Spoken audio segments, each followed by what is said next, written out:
रहमानिर्रहीम। अस्सलाम वालेकुम। आज हम अपने स्टॉल पर बैठे हुए थे तो मेरे हमसाए में जो खातून थी इरम अख्तर, रहमान फाउंडेशन के बारे में बात हो रही थी तो मुझे कहने लगी आप कैसे जानती हैं रहमान फाउंडेशन को।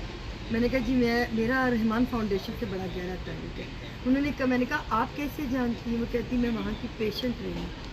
हम इरम की तरफ ही चलते हैं और उससे पूछते हैं कि इरम आपका कैसा तजर्बा रहा, आपकी सेहत कैसी रही। रहमान फाउंडेशन के बारे में, डॉक्टर वकार के बारे में बताइए। डॉक्टर वकार के बारे में मैं ये कहूँगी कि जब मैं पहले 2 दिन मैंने मेडिसिन खाई है, तीसरे दिन में उठ के बैठ गई थी जनाब, जबकि मैं उठ के बैठ भी नहीं सकती थी माशा।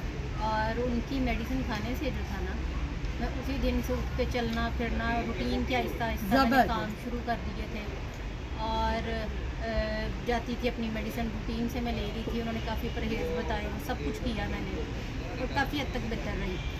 डॉक्टर मुझे कहते थे कि आप ट्रांसप्लांट अगर करवाना चाहती हो तो मैं इसके ख़िलाफ़ नहीं हूँ, ये अच्छी चीज़ है। अब फिर उसके बाद मैंने तबीयत मेरी कुछ ज़्यादा ख़राब हो गई तो मैंने ट्रांसप्लांट करवा लिया।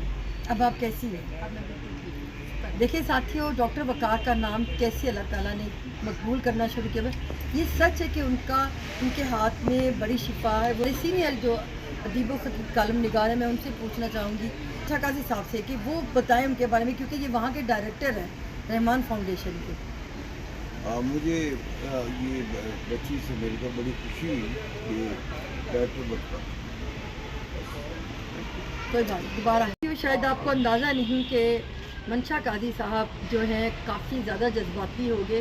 वो कहते हैं कि मैं इनको मिलकर इरम अख्तर को मिलकर मैं बहुत ज़्यादा आबूदा हो रहा हूँ कि अल्लाह ताला ने कैसे उनको, और वो डॉक्टर वकार के लिए भी हो गए कि डॉक्टर वकार उनके मोहसिन हैं और उनका दिल काफ़ी ज़्यादा भर आया, वो बात नहीं कर पाए और वो वहाँ से यहाँ से अपनी आँखों में नम लिए वहाँ चले गए चश्मदार लेके।